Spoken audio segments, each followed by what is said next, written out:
रोजगार पैदा हो देश में, मतलब आम लोग खुशहाल हों, बजाय इसके कि कुछ मुट्ठी भर लोगों के पास पूंजी जाए, आम लोग, क्योंकि जब रोजगार नहीं होता है तो आदमी का मानसिक भी मतलब प्रॉब्लम होती है, हेल्थ की प्रॉब्लम होती है। तो आप, मैं अगर ये कहूं कि अगर आप ही को बजट बनाना हो तो क्या करेंगे आप? वो दो, एक दो तीन चार क्या कदम उठाए जाए जिससे रोजगार बढ़े देश में? देखिए, सबसे पहले जैसे मैंने कहा कि लेबर इंटेंसिव क्षेत्र हैं, वहां पे इन्वेस्टमेंट करेंगे। दूसरा, अर्बन एम्प्लॉयमेंट गारंटी स्कीम शुरू करेंगे, जिससे कि जो शिक्षित नौजवान जो शहरों में हैं उनको काम मिले। तीसरा, जीएसटी को रिफॉर्म करेंगे। चौथा, जैसे मैंने कहा कि एमएसएमई को अलग कर देंगे, माइक्रो को अलग और उसको अलग। पांचवा, हम कृषि में हर क्रॉप पे जो एक मिनिमम सपोर्ट प्राइस डिटरमिन करेंगे स्वामीनाथन कमेटी के आधार पे, जिसमें कि जो किसान है उसकी लागत का पूरा उसको मूल्य मिलना चाहिए। और मिनिमम वेज की जगह हम इम्प्लीमेंट करेंगे एक लिविंग वेज, तो हर एक को लिविंग वेज मिलेगी।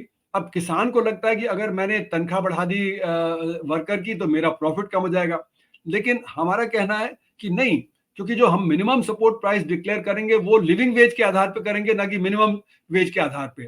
तो यानी किसान को भी जब मिनिमम सपोर्ट प्राइस ज्यादा मिलेगा और वो अपने आप जब फुलफिल होगा, क्योंकि जब वर्कर के हाथ में ज्यादा पैसा आएगा वो डिमांड करेगा खाने पीने की वस्तु, तो खाने पीने की वस्तुओं के दाम ऊपर जाएंगे। अब इसका ये असर होगा कि थोड़ा बहुत इन्फ्लेशन तो होगा। अच्छा, इन्फ्लेशन का असर किस पे पड़ेगा? मिडिल क्लास पे और अमीर लोगों पे। तो वो लोग इसको अपोज करेंगे, लेकिन हम लोग कह रहे हैं कि जब ये अर्थव्यवस्था ज्यादा तेजी पे आएगी तो उसमें सबको काम और मिलेगा और सबकी बेहतरी होगी। दूसरी बात यह है कि मिडिल क्लास और जो रिच क्लास है उसका लिविंग स्टैंडर्ड इसलिए हाई है क्योंकि जो गरीब गरीब है वो तनख्वाह कम लेता है। तो जब हम हमारा जो लिविंग स्टैंडर्ड है मिडिल क्लास का और अपर क्लास का, वो गरीबी पे क्यों आधारित हो, वो एक सभ्य समाज जो सिविलाइज्ड एग्जिस्टेंस है उस पर आधारित होना चाहिए, जिसमें कि सबको काम मिले, सबकी जो समस्या हल हो, सबको एक बेहतरी मिले अपने जीवन में, और उसमें मिडिल क्लास और अपर मिडिल क्लास और अमीर वो भी ये बेहतर करेंगे।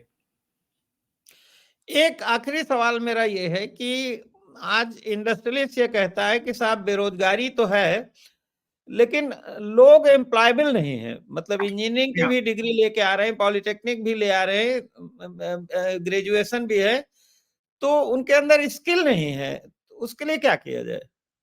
तो जैसे मैंने कहा कि जब हम अर्बन एम्प्लॉयमेंट गारंटी स्कीम और रूरल एम्प्लॉयमेंट गारंटी स्कीम की बात करेंगे तो हम शिक्षा पे जो है वो खर्चा बढ़ाएंगे।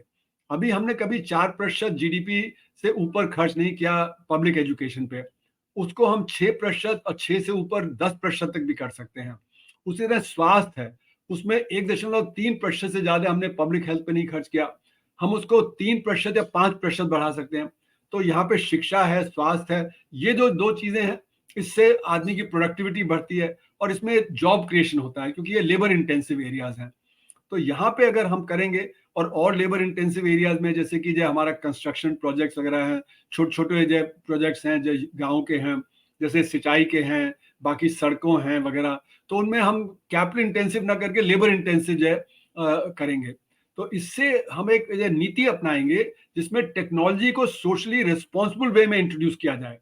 अभी तो टेक्नोलॉजी अनाप शनाप चल रही है, वो डिस्प्लेस कर रही तो कर रही है, हम उसकी तरफ ध्यान नहीं दे रहे समाज में। तो हम जो टेक्नोलॉजी है उसको एक सोशली रिस्पॉन्सिबल वे में, और गांधी जी ने यही कहा था कि टेक्नोलॉजी ऐसी होनी चाहिए जिससे बेरोजगारी ना हो। तो हम भी एक पूरी पूर्ण रोजगार की तरफ चलेंगे, टेक्नोलॉजी पॉलिसी को इस प्रकार से लागू करते हुए कि टेक्नोलॉजी से बेरोजगारी ना हो, और नई नई जो एरियाज हैं वहां पे, क्योंकि हम जब यूथ को स्किल देंगे, अच्छी शिक्षा देंगे, तो वो अलग अलग जगह पे उनको जो रोजगार भी मिलता चला जाएगा। बहुत बहुत धन्यवाद प्रोफेसर अरुण कुमार जी, आपने बहुत ही मौलिक सुझाव दिए हैं जिससे हमारे देश में उत्पादन भी बढ़ेगा, रोजगार भी बढ़ेगा, और ये जो गरीबी और अमीरी का अंतर है ये भी कम होगा, क्योंकि ये भी एक अभिशाप है।